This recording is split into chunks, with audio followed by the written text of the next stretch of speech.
என்னை வாழ வைத்துக் கொண்டிருக்கும் யூடியூப் சேனல் நேயர்களுக்கு நன்றியும் வணக்கம். கிங் 24x7 சேனல் நேயர்களே, இப்போது நாம் பார்க்க போவது கூலி படத்தின் திரை விமர்சனம். ரஜினிகாந்தின் 50வது ஆண்டு பொன்விழாவையொட்டி கூலி படம் வெளியாகிறது. இந்த படத்தை சன் பிக்சர்ஸ் சார்பில் கலாநிதி மாறன் தயாரித்திருக்கிறார்.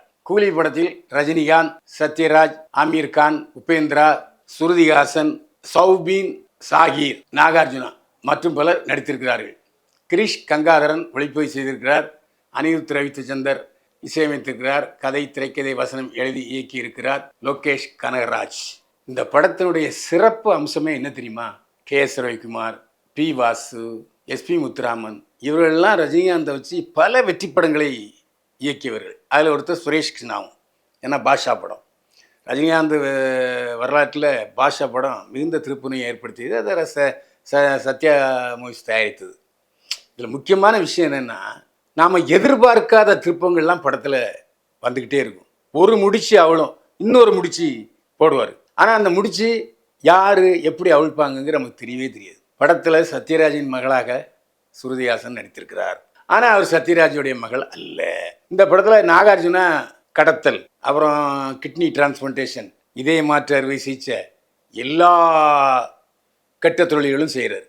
சட்டவிரோதமான தொழில்களை செய்கிறார். கோடிக்கணக்கான பணத்தை சம்பாதிக்கிறார் நாகார்ஜுனா. ஆனால் நாகார்ஜுனா வில்லன் இல்லை, அவருக்கு மேலே இன்னொரு வில்லன் இருக்கு. அதே மாதிரி ரஜினி சத்யராஜுக்குள்ள உறவு நீங்கள் படம் பார்த்த உறவு தான் தெரியும். சத்யராஜும் ரஜினிகாந்தும் ஒரு பவர் ஹவுஸில் கூலியால் வேலை செய்கிறாங்க. ஆனால் அந்த கூலி தொழிலாளர்களுக்கு எதிராக அந்த ஓனர் நடக்கிறாரு.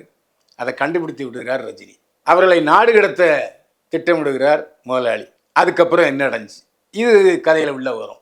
அதே மாதிரி திடீரென்று சத்யராஜை கடத்திட்டு போய் நீ இந்த வேலை செய்யின்னு சொல்லுவார். ஏன்னு சொன்னால், சத்யராஜ் ஒரு மிகப்பெரிய அற்புதமான கண்டுபிடிப்பார். என்னென்னா, இப்போ நம்ம பிரேதத்தை சுடுகாட்டு கொண்டு போகிறோம், அங்கே மின்சார அடுப்பில் வைக்கிறாங்க, ஒரு அரை மணி நேரத்தில் சாம்பலாக வரும்.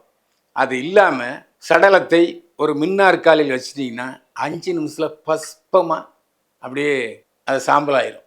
இது அரசுக்கு பல உதவிகளை செய்யும் அப்படின்னு சொல்லி அதை சொல்கிறாரு சத்யராஜ். ஆனால் அங்கே இருக்கிற அறிவாளிகள் சிலர் இது எதிர்மறையாக செயல்பட ஆரம்பிச்சிடும், அதனால் அதுக்கு அனுமதி தர முடியாதுன்னு மறுத்துடுறாங்க. ஆனால் இதை எப்படியோ கண்டுபிடித்த நாகார்ஜுனா அவரை கொண்டுட்டு அவர் ஏகப்பட்டவரை கொண்டுக்கிட்டே இருப்பார். தினசரி 10 பேரை கொல்லுவார். எங்கொண்டு போய்ப்பார். அதுக்கு சாட்சி வந்துடும் இல்லையா? அதனால் சத்யராஜையும் அவருடைய மகள் ஸ்ருதிஹாசனையும் கொண்டு போய் நீ இதை செய்யின்னு சொல்லுவார். அப்புறம் சத்யராஜையும் கொலை செய்ய முயற்சிப்பார். இப்படியா கதை போயிட்டே இருக்கும். கடைசி 10 நிமிஷத்தில் எல்லா படத்துலையும், பில்லா படத்தில், விக்ரம் படத்தில் வர்ற மாதிரி தாதா, பெரிய தாதா இறங்குவார். அவரும் டுமில் டுமில் டுமில் டுமில், சதக் சதக் சதக் அப்படின்னு சண்டை நடக்கும். க்ளோஸ். கிட்டத்தட்ட விக்ரம் ப்ளஸ் பாஷா ரெண்டையும் மிக்ஸ் பண்ணி தான் கதை பண்ணியிருக்காரு லோகேஷ் கனகராஜ். அதுன்றாக தெரிகிறது. ஆனால் என்ன புத்திசாலித்தனம்னா, அந்த போட்டை முடித்து நமக்கு எப்படி இந்த முடிச்சை அவிழ்க்கிறார், யார் வில்லனுங்கிறது தெரியாமல் சஸ்பென்ஸ் அழகாக கொண்டு போயிருக்காரு லோகேஷ் கனகராஜ். அதுதான் இந்த படத்தினுடைய வெற்றியின் ரகசியம். அது மட்டும் இல்லை, கிட்டத்தட்ட ஒரு விக்ரம் படத்து மாதிரியே இதுலேயும் ஒரு 20 சண்டை காட்சிகள். சண்டை காட்சிகள்லாம் அம்மா ரத்தமும் சதையுமா, ஒரு ஊசியை வச்சு குத்துவாங்க, ஊசி மீறி பழிச்சுவிடும் ரத்தம். அந்த மாதிரி ரத்தம் சதையுமா படம் இருக்குது. டுமில் டுமில் டுமில், சதக் சதக் சதக். அதனால தான் ஏ சர்டிஃபிகேட் கொடுத்துருக்காங்க. ஆனாலும் விக்ரம் மாதிரி படம் இருக்கிறதுனால ரிப்பீட்டட் ஆடியன்ஸ் நிறைய பேர் வருவாங்க. இதில் ஒரே டைலாக்கை 3 நிமிஷம், ஒரே டைலாக் தான் 3 நிமிஷம் ஒரு டைலாக்கை தன்னுடைய ஃப்ளாஷ்பேக்கை கரகரத்த குரலில் ரஜினிகாந்த் பேசியிருக்காரு. ஓகே, டேக் ஆகிருக்கு. அதுக்கும் நல்ல கைத்தட்டல் கிடைக்குது. அதே மாதிரி சூப்பர் ஸ்டார் என்ற டைட்டில் போடும்போதும் கைத்தட்டுகிறார்கள். 50வது ஆண்டு பொன்விழா என்று சொல்லும்போதும் கைத்தட்டுகிறார்கள். இதில் ரஜினிகாந்த் எல்லா சீன்லையும் வர்ற மாதிரி இருக்கும். ஆனால் அவர் கொஞ்சம் நேரம் தான் வருவார். அந்த அளவுக்கு நோகாமல் நொங்கெடுத்திருக்காரு ரஜினிகாந்த். ஜோடி இல்லை, ஏன்னா 75 வயசு ஆகிடுச்சு. அதனால் அவர் ஜோடி இல்லாமல் இந்த படத்தில் நடிச்சிருக்காரு. ஆனாலும் அதற்கு ஈடாக பூஜா ஹெக்டே சூப்பராக ஒரு டான்ஸ், அட்டேங்கப்பா. அந்த டான்ஸ் போது தியேட்டரே அல்லவலப்படுதுங்க. எல்லாரும் சீட்டு மேலே ஏறிட்டு டுமுக்கு டபாண்டா ஏன் டபாண்டா ஏன் டபான்னு டான்ஸ் ஆடுறாங்க. அப்புறம் மோனிகா செலஸ் ஒரு மகா. இந்த படத்தில் ரஷிதா ராம் கன்னடத்து நடிகை, அழகாக இருக்குது. அதேமாதிரி நல்லா நடிச்சிருக்கு. அழுகிறது அப்படி அப்படி உரியிருக்கு. ஆனால் அந்த ரஷிதாராமை சுற்றி ஒரு மிகப்பெரிய ரகசியம் இருக்கு. ஏன்னா அந்த கேரள நடிகருடைய மனைவி அவர். ஆனால் அதே சமயத்தில் அவர் வில்லன் மகனுடைய காதலி. அவர் நல்லவளா கெட்டவளா வெள்ளியா கதாநாயகியாங்கிறது படத்தை பார்த்து தெரிஞ்சுங்க. முக்கியமான கரை. இந்தமாதிரி ஸ்ருதிஹாசனை பொறுத்த வரைக்கும் இது வரைக்கும் படத்தில் அந்த மாதிரி கவர்ச்சி நடிகையாக தான் நடிச்சு வந்தாங்க. அதாவது நிறைய காட்டக்கூடாதெல்லாம் காட்டுவாங்க. கவர்ச்சி நடிகையாகவே தன்னை எஸ்டாப்ளிஷ் பண்ணிக்கிட்டாரு ஸ்ருதிஹாசன். இந்த படத்தில் லோகேஷ் கனகராஜ் மேக்கப்பை குறைச்சி ஸ்ருதிஹாசன் நடிக்க வச்சிருக்காரு. பல கட்டங்களில் அழுறாரு. நமக்கே பாவமாக இருக்குது. ஸ்ருதிஹாசன்கிட்ட இவ்வளவு நடிப்பு இருந்ததா? இதையே மற்ற இயக்குநர்கள் பயன்படுத்தி கொள்ளவில்லை, லோகேஷ் கனகராஜ் மட்டும் பயன்படுத்தி இருக்கிறார் என்ற கேள்வியும் நமக்குள்ளே எழத்தான் செய்யுது. உபேந்திரா அப்படியே ரஜினி தம்பி மாதிரியே இருக்கார். அவரும் சரியான சமத்தியான சண்டை. எப்படி இதுக்கு முன்ன படத்தில் ஜெயிலர் படத்தில் ரஜினிகாந்துக்கு சிஷ்யர்களாக நிறைய பேர் வர்றாங்களோ அதேமாதிரி சிஷ்யர்களாக நிறைய பேர் வர்றவங்கெல்லாம் பெரிய பெரிய ஆர்டிஸ்ட் தான், அதில் எந்த சந்தேகம் இல்லை. ரஜினிகாந்துடைய தோழராக அவருடைய இடுபடியாளாக மாறன் வருகிறார். ஒரு 4-5 சீனில் தான் வர்றாரு. வந்தாலும் அவர் வர்ற நேரத்தில் கொஞ்சம் கலகலப்பு போட்டுக்கிறார் மாறன்.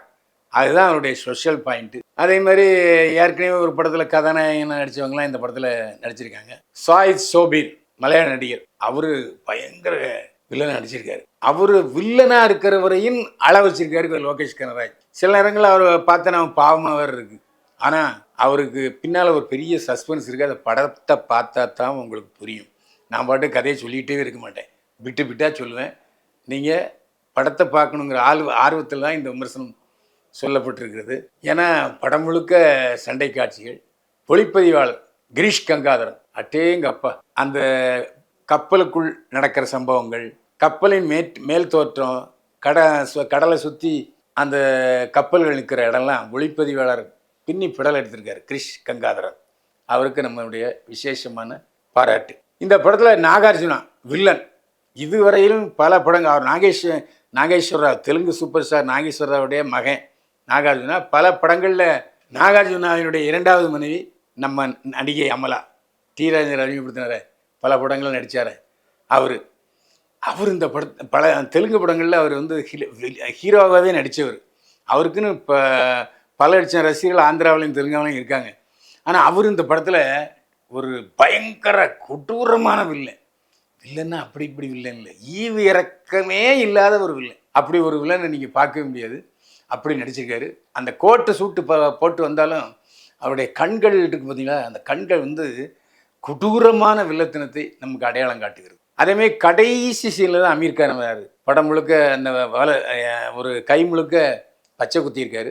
வேறு ஸ்டைலில் நடிச்சிருக்காரு அமீர் கான். அதாவது ஒரு இந்தி நடிகர் தனக்குரிய பாணியிலிருந்து விடுபட்டு வேற ஒரு ஸ்டைலில் நடிச்சிருக்காரு. அரக்கால் சட்டையோடு தான் வருவார். ஒரு சீன் தான் நீளமான சீனு. அதே போல் ஒவ்வொரு கர்நாடகத்திலிருந்து உபேந்திரா, சோயின் சாயிர், கேரளத்திலிருந்து ஆந்திராவிலிருந்து நாகார்ஜுனா, கன்னடத்திலேருந்து ரச்சிதா ராம், இப்படி எல்லா மொழிகளில் இருந்தும் பிரபல நடிகர்களை போட்டிருக்காங்க. இந்தியிலேருந்து அமீர் கான். இப்படி ஒரு பேன் இண்டியா படமாக, அதாவது ரஜினிகாந்த் நடித்த படம் தமிழ்நாட்டோடு இல்லாமல் ஆந்திரா, கர்நாடகா, இந்தி, அப்படி எல்லா மாநிலங்களையும் அவருடைய படங்கள் ஓட வேண்டும் என்று பிறகு அங்கேருந்து ஒவ்வொரு நடிகர்களும் நடிக்க வச்சுருக்காங்க. அதனால் படம் பேன் இண்டியா படமாக இருக்கும். விக்ரம் படம் உங்களுக்கு பிடிக்குமா? இந்த படம் கண்டிப்பாக பிடிக்கும். ஆனால் என்ன, விக்ரமுக்கும் இந்த படத்துக்கும் வித்தியாசம் என்னென்னா, இந்த படத்தில் சின்ன பசங்க பார்க்க முடியாது, குழந்தைங்க பார்க்க முடியாது. அவ்வளவு கொடூரத்தனமான சண்டைகள். இப்படி ஒரு சண்டை காட்சி படங்கள் நாம் பார்த்ததில்லைங்கிற மாதிரி திகற்ற அளவுக்கு சண்டை காட்சிகள் இருக்குது. என்ன லாஜிக் இல்லா மேஜிக், அட்டகாசமான என்டர்டெயின்மெண்ட் மூவி. ஒரு பொழுதுபோக்கு சித்திரம் எப்படி இருக்கும்? போனோமா, சண்டை காட்சியை பார்த்தோமா, ஒரு டான்ஸை பார்த்தோமா, மோனிகாவை பார்த்தோமா, ரஷிதாராமை பார்த்தோமா அப்படின்ட்டு ஒரு நிரவலான என்டர்டெயின்மெண்ட் காட்சிகள் உள்ள படம் கூலி.